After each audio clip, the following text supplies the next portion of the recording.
There is absolutely no reason why you cannot have a green growth agenda, pursue it aggressively, and being an oil-producing nation at the same time. That was Professor Dirks speaking during a lunchtime lecture organized by the Guyana Press Association and Conservation International Guyana on Friday. Professor Dirks has expertise in both environment sustainability as well as petroleum development. He pointed out that the world would die without the existence of fossil fuel, but with the phenomenon of climate change, it also needs green development to survive, and Guyana is in a unique position to capitalize on both. The world needs this oil, and frankly, if done right, the country of Guyana can benefit from it.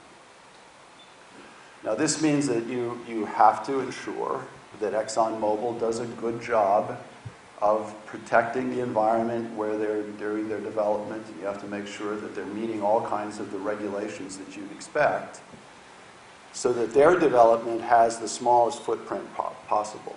This is not the first time resources have come to the forefront as an opportunity for the country. What you have to be thinking about, in my opinion, is what is the best way to use those resources? What sectors of the economy do you want to see develop, and how do you want them to be developed, so that you can minimize your environmental footprint while at the same time raising standards of living for your population.